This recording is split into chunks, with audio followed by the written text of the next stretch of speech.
Graças a Deus, meus irmãos, tudo bem?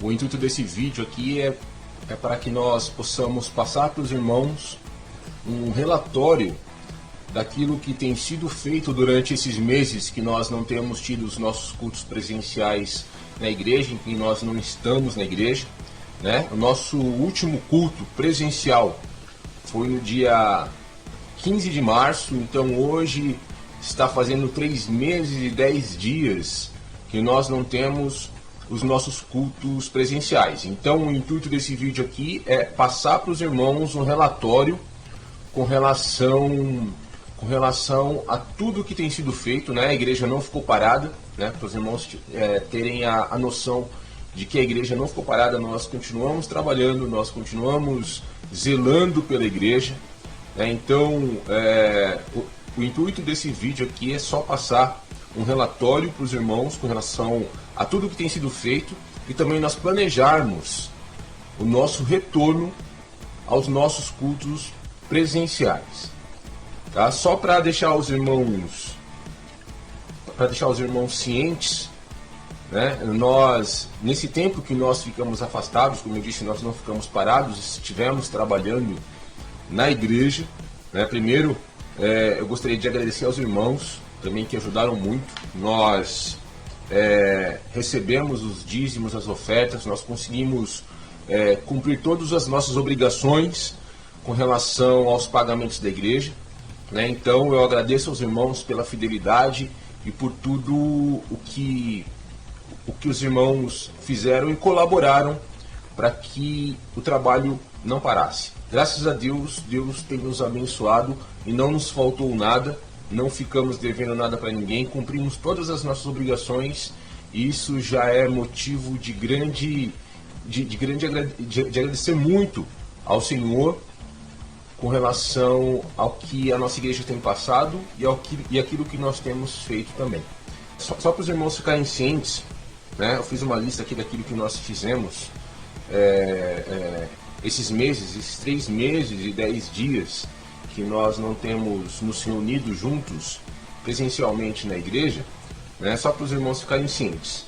Nesses 3 meses e 10 dias, a Igreja Batista das Américas, ela distribuiu 5 cestas básicas. Em 3 meses, né, antes nós entregávamos uma cesta básica por mês e agora em média nós entregamos muito mais do que isso. Entregamos 5 cestas básicas, né, vimos a necessidade de alguns irmãos, né, e conseguimos entregar então 5 cestas básicas.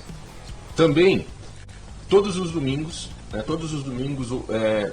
nós não ficamos sem nenhuma mensagem, né? Os cultos, nós não estávamos tendo os nossos cultos presenciais, mas todos os domingos nós tivemos mensagem de vídeo, nós tivemos mensagens via áudio na EBD aos domingos, nós tivemos mensagens por escrito, as EBDs também eram passadas por escritos pela Thelma e pela Valéria, né? Então os irmãos não ficaram sem alimento da palavra, né? Os irmãos tiveram como se alimentar, os irmãos tiveram como meditar, os irmãos tiveram orientação, né, na parte da palavra de Deus, né? Nós continuamos orando pelos irmãos também, então nós estávamos ativos com relação às mensagens, nós não ficamos parados com relação a isso. Todos os domingos, nenhum domingo falhou em que nós tivéssemos uma mensagem da parte de Deus para as nossas vidas. Também em abril, né, nós paramos no dia 15 de março, em abril nós tivemos fizemos uma manutenção por conta de infiltrações que estavam acontecendo na igreja, né? Nós pagamos por volta de R$2.000 nessa manutenção, tudo deu certo. Ainda não deu uma chuva para que a gente possa realmente ver o resultado do trabalho, mas eu creio que está tudo certinho, né? Foi tudo muito bem feito ali pelo Raimundo, pelo Toninho, pelas pessoas que ajudaram lá, né? E eu creio que o trabalho foi muito bem feito, porque nós estávamos tendo infiltração, estávamos com as paredes manchadas, então nesse tempo nós aproveitamos também para fazer essa manutenção na igreja. também, logo no início dessa pandemia, logo no início em que nós começamos a não ter os nossos cultos presenciais também, houve a distribuição de máscaras para todos os membros da igreja. Todos os membros da igreja, eu creio que receberam, né, uma máscara, né, logo no início, quando nós vimos a necessidade de distribuir essas máscaras, nós distribuímos máscaras também para os irmãos. E agora, nós começamos já os preparativos para o retorno aos cultos presenciais na igreja. Já começamos esses preparativos. De que forma?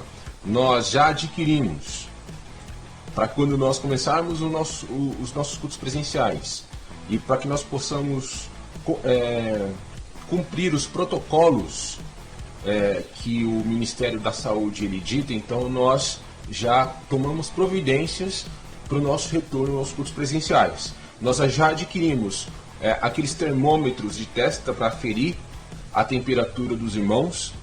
Já adquirimos também escudos faciais, aqueles escudos, não as máscaras, né? Nós vamos também dar máscaras, mas escudos faciais, aqueles escudos que ficam na frente do rosto, né? Para que as pessoas, porque vão haver pessoas que vão estar lá na frente aferindo a temperatura, então essas pessoas vão estar de escudo facial, vão estar de máscara, vão estar de luva. Então todos isso nós já adquirimos, né? Álcool em gel também para aplicar na mão dos irmãos assim que os irmãos entrarem na igreja. Nós adquirimos já todos esses produtos para quando nós voltarmos, nós já cumprimos esses protocolos de segurança com relação à entrada na igreja, a nossa permanência dentro da igreja. Falando para os irmãos também, reunião com o Departamento de Finanças. A Creuza e a Valéria se reuniram periodicamente para ver as necessidades financeiras da igreja. Então, elas se reuniram periodicamente, está tudo certinho. Depois, quando nós estivermos todos os números, nós passamos ou via vídeo, ou via áudio, ou também em algum culto presencial, administrativo, seja presencial, cumprindo todos os protocolos de segurança, nós também podemos fazer uma assembleia para passar para os irmãos todos os números com relação às finanças da igreja, em que nós somos sempre muito transparentes, tá? Então nós já estamos vendo com relação a toda a flexibilização que o governo já está fazendo. Algumas igrejas já estão retornando aos cultos presenciais, é lógico, cumprindo todos os protocolos de segurança, né? E nós vamos cumprir esses protocolos também, né? Então nós estamos pensando em um retorno, já estamos querendo retornar no dia 5 de julho, primeiro domingo de julho. Então nós já estamos programando o nosso retorno, né? É lógico, cumprindo todos os protocolos de segurança para que nós possamos acessar o templo, tá?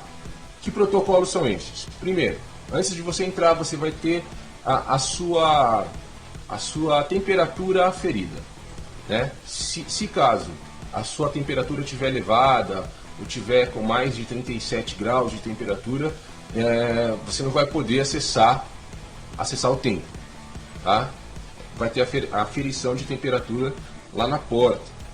Nós vamos também ter aplicação de álcool em gel nas mãos para todo mundo que entrar. A pessoa que vai estar lá na frente, ela vai estar aferindo a temperatura e aplicando o álcool gel na sua mão para que você possa acessar a igreja. Nós vamos ter alguns álcool gel também lá dentro para que você possa estar passando conforme a necessidade, tá? Dentro da igreja haverá a obrigatoriedade do uso de máscaras.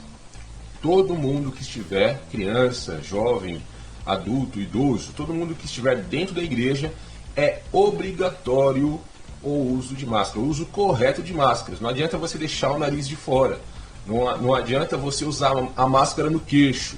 Não, você vai ter que usar direitinho a sua máscara, tá? Se você tiver o escudo facial, eu vou de escudo facial, mas o escudo facial também dá a obrigatoriedade de máscara. Só o escudo não adianta. O escudo, se você quiser ir com o escudo facial para você se precaver, se você tiver algum, mas também tem que usar máscara. Não adianta só ir com o escudo facial. Tem o escudo e a máscara, ou só a máscara já tá bom. A obrigatoriedade de máscara, tá bom? Para que os irmãos possam acessar. Só não haverá obrigatoriedade do uso de máscaras para quem estiver no altar, ou ministrando louvor, ou pregando a palavra, tá bom? Porque é difícil você cantar ou falar com o microfone, é lógico. Vamos estar bem distante dos irmãos, não vamos nos aproximar dos irmãos. E assim que descermos do altar, o uso de máscara é obrigatório, tá bom? Ao término dos cultos, tá? Ao término dos cultos, os irmãos não poderá haver confraternização entre os irmãos. Terminou o culto, cada um sai, não pode ficar aglomerando lá na porta, nem conversando, tá bom? Nós vamos pedir essa compreensão aos irmãos, é um início, né? É um novo sistema, infelizmente, que nós vamos ter que cumprir. Mas os irmãos, assim que terminou o culto, né? Pode dar um tchauzinho de longe e tudo, mas não é para ficar conversando ali no templo, nem fora, tá? Vai conversando até a sua casa, mas lá dentro não vai poder ficar aglomerando e conversando, tá bom? Que mais? Os assentos serão marcados. Os assentos onde você vai poder sentar, eles serão marcados respeitando o distanciamento social. Então, vamos ter marcação aonde você vai ficar, tá bom? Você, sua família, onde vocês vão ficar, os assentos vão estar marcados. Os outros assentos não poderão ser usados, tá? Crianças e idosos. Crianças e idosos que estiverem na igreja não poderão estarem juntos. Por quê? Porque o primeiro, as crianças são assintomáticas, elas não demonstram os sintomas do coronavírus, e os idosos já são fatores de risco. Então, eles têm uma maior probabilidade de pegar o coronavírus. Então, se você misturar um assintomático com aquele que é fator de risco, é uma mistura explosiva, né? Então, não dá para os dois estarem juntos. Você também que tem algum problema de saúde, respiratório, asma, tem diabetes, tem algum problema de saúde também, tome cuidado, tá bom? Por isso nós não queremos que haja confraternização e nem aglomeração na igreja depois do término do culto, tá? Não haverá classe para as crianças. Não haverá classe para as crianças, tá? Nós não vamos deixar as crianças todas juntas, aglomeradas em um espaço pequeno, tendo aula. Não vai ter classe para as crianças nesse período. Neste primeiro período nós não vamos ter classes para as crianças, tá? Toda EBD toda EBD para as crianças, toda EBD para os adultos será gravada, ou via áudio ou via vídeo, de acordo com a disponibilidade dos professores, tá? A duração das nossas reuniões a princípio será de apenas 1 hora. Estaremos ali 1 hora, nos reuniremos na igreja durante 1 hora. Terminou essa hora, terminou o culto, nós vamos ter uma reunião um pouco menor para que nós possamos nos adaptar também a esses protocolos, e depois, conforme o tempo for passando, nós vamos nos adaptando e podemos ampliar aí as nossas reuniões. Então, a princípio, esse é o nosso relatório e é isso que nós devemos fazer nesses primeiros cultos, tá? Então, dia 5 de julho, primeiro domingo de julho, né, por conta da flexibilização que já está sendo feita pelo governo de São Paulo e por conta de algumas igrejas, de algumas notícias de igrejas que nós temos, que já anunciaram, inclusive, na televisão, né, nós teremos aí os nossos cultos, então, presenciais, tá bom? Então fica esse relatório aí para os irmãos saberem que a igreja não ficou parada nesse tempo, nesses 3 meses e 10 dias, nós não ficamos parados, estivemos ativos, estivemos orando, estivemos meditando, estivemos estudando a palavra, passando a palavra para os irmãos, estivemos cuidando daqueles que tiveram necessidades, né? Às vezes cuidamos até mais de quando nós estávamos nos nossos cultos presenciais. Deus nos deu novas ferramentas de ensino e de propagação da palavra. Então nós só temos que agradecer ao Senhor, e agradecer ao Senhor porque Deus tem nos guardado e que nenhum dos nossos contraiu o coronavírus, e nós continuaremos orando para que o Senhor nos preserve e para que o Senhor nos guarde, tá bom? Então fica esse relatório. Qualquer coisa, qualquer dúvida, os irmãos podem me contatar, né? Eu estou à disposição. Então, fica aí o nosso relatório, tá bom? 5 de julho, então, 5 de julho, primeiro domingo de julho, nós teremos o nosso primeiro culto presencial depois dessa quarentena, né? Depois dessa quarentena, tá bom? Então, ficamos assim. Que Deus possa te abençoar e que você possa orar por nós, que você possa comemorar as bênçãos do Senhor na sua vida, tá bom? Que Deus te abençoe.